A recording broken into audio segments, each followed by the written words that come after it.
knocking the door like 2 hours later with the cops. They'd found like the murder weapon and the victim's clothes stashed inside her bin, like next door to her gaff. So the murderer had like ran onto her property and hidden all his fucking all the evidence in her bins.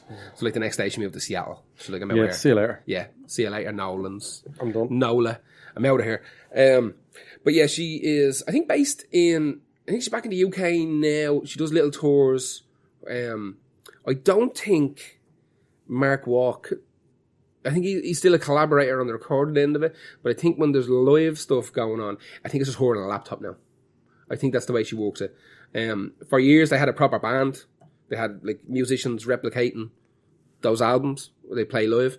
But I think now it's just her and like a backing track, which may be a little bit sad. I don't know. I haven't seen it. I don't know how good it is. Well, they're all samples. Is it really that bad? Yeah, but like I've seen some video and it's actually her walking up and pressing play, hitting spacebar on a fucking laptop and walking off. You know what I mean? There's not even somebody lining tracks up for her. To make it look like they might be pressing more than a button. I don't know. It's get a weird little feeling of it. Now, to be fair, they put an album out about 4 years ago. I think it's called Into the Light. I bought it off the Bandcamp, off our Bandcamp, and it's fucking super. Didn't buy my album off Bandcamp. Super. You were giving that away for free and I still wouldn't take it. You gave me download codes and all. Oh, you horrible cunt. Yeah, fuck you. Go on.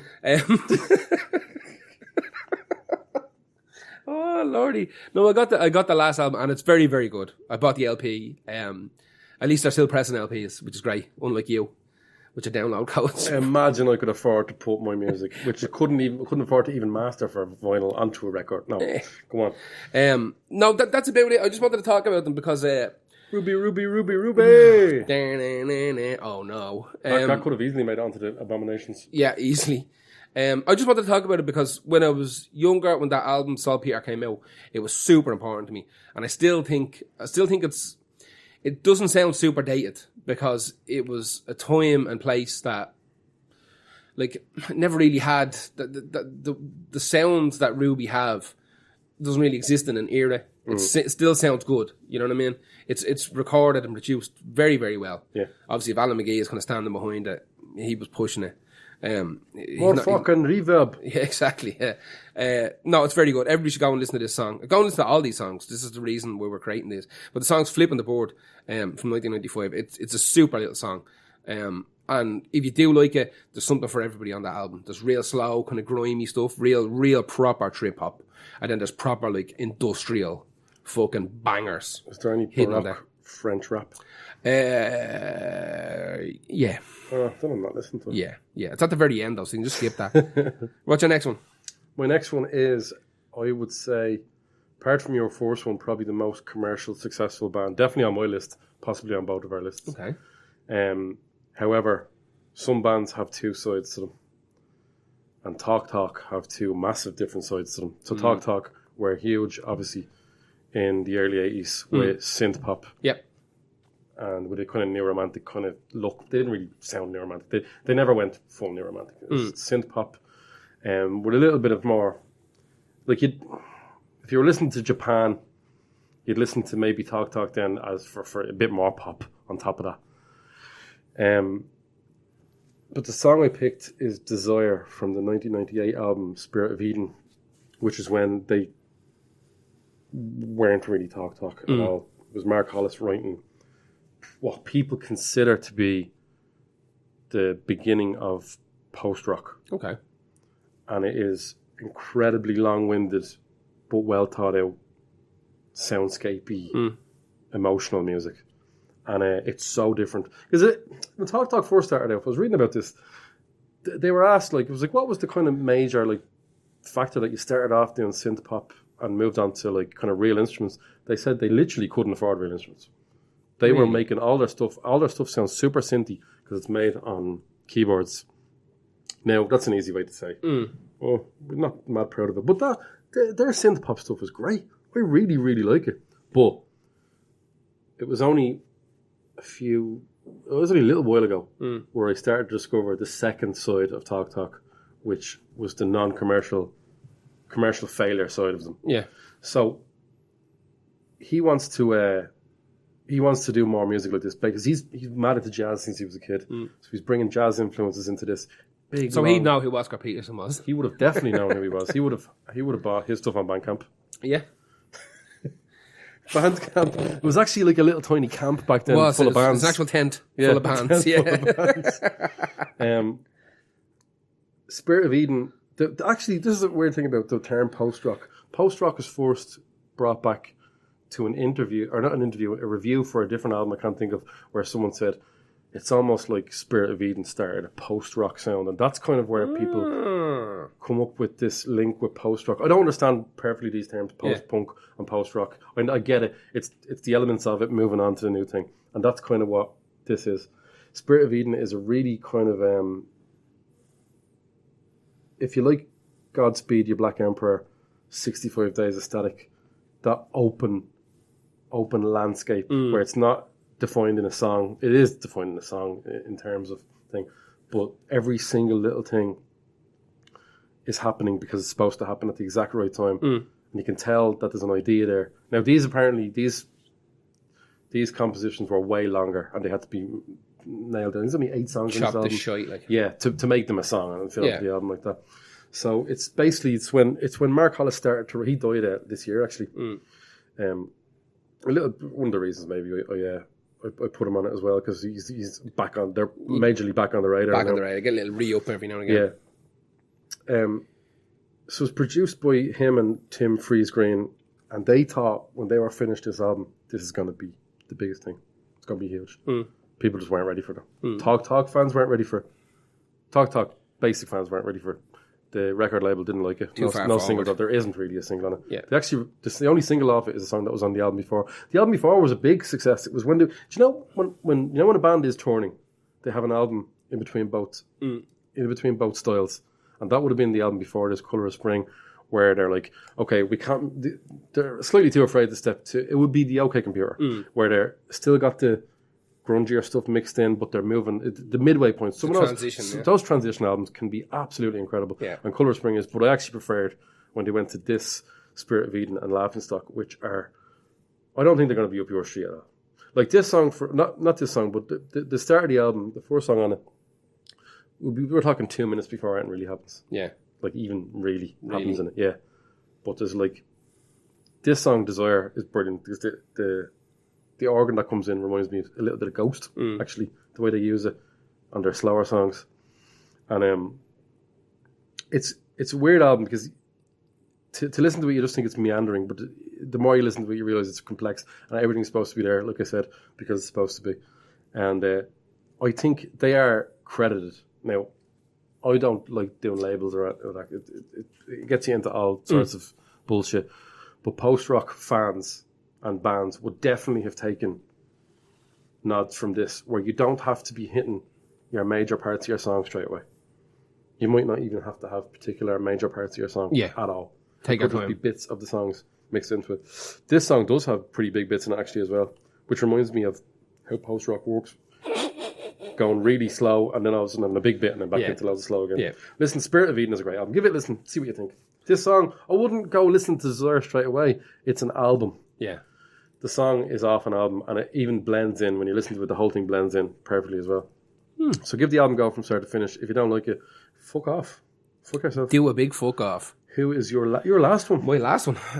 My last one is another rapper. It's Tech N9ne. You love Tech N9ne. I love me some Tech N9ne. All shades of Tech N9ne. Questionable Tech N9ne, good Tech N9ne, shite Tech N9ne. I love it all. He's quite unique. I'll give him that. He's got his own thing going on. Big time. I picked the song Hood Go Crazy, which would be not a massive hit for him, but it's good.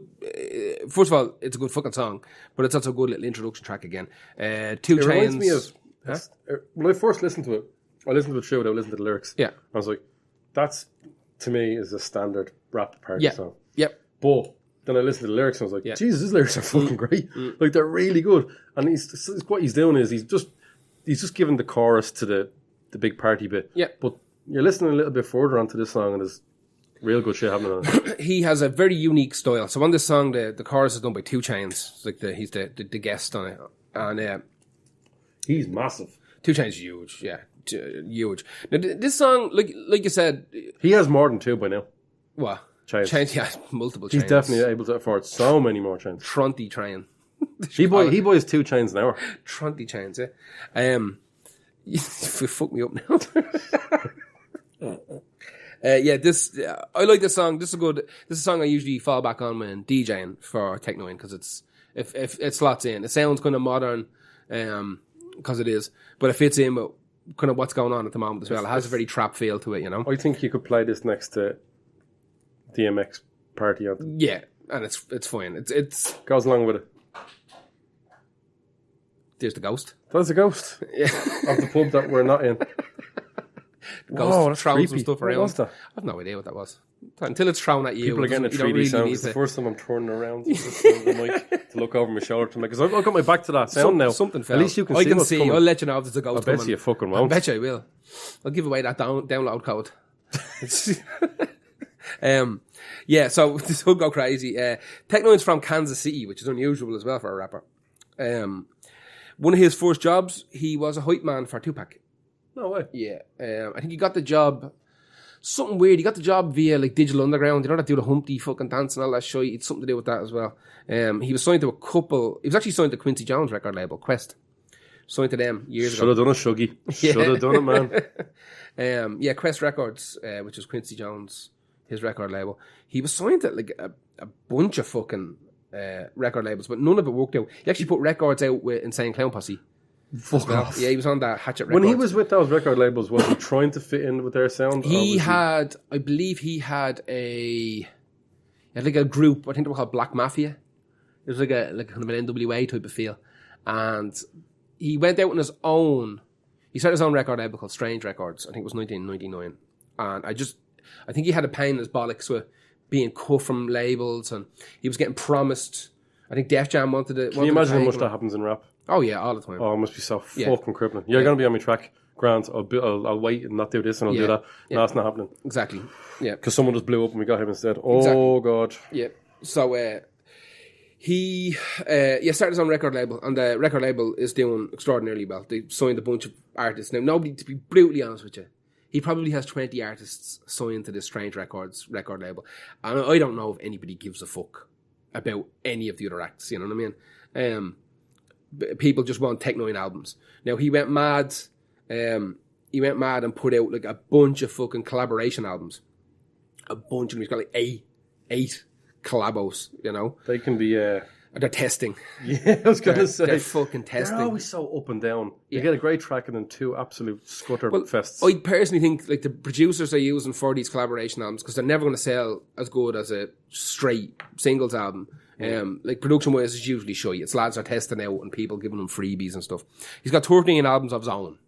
That's prolific. Tends to bang an album out kind of every year. Now I'm going to be fucking straight with you. The last 4 or 5 of them haven't done much for me. There's songs on them that are super, but as a whole, not doing an awful lot for me. If you go back and listen to it, he's got an album called Killer that's fucking fantastic. Absolute Power was kind of his first one, with Strange Records, I think. He got one called All Sixes and Nines, I think it's called All Sixes and Sevens. There's a bunch of really good, solid as fuck albums, but he's known for getting really good guest artists to jump on songs with him as well. So he's got songs with like Eminem, he's got songs with Because they probably Ice do Cube. genuinely like it. They absolutely like Technoin is one of the guys that is. I think a lot of artists, a lot of rappers look at him because he's still an independent artist, has his own record label, does tours, does like European tours, American tours, very, very prolific. And he does it all off his own back. So you got people like Ice Cube and lads who've been around for a million years are looking at him going like, fucking hell, I've been giving like a third of me money away here for the last 30 years and this dude's fucking keeping all of his. Now, That happens a lot in the South, am I right? I Around think so. Florida. Possibly think so. Texas as well. Seeing. But think about it. You got your 2 coasts, right? It's so big. America. So many courses. I can't stop saying stuff like that. It's so much fun. I can't. You've started that on this podcast and it's so warm. So warm.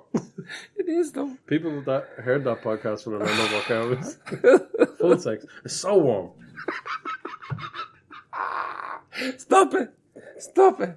I'm gonna have to I do this every day. I'm now, gonna don't have I? to go and get a box of Rennies or something. Stop it. I can't. I'm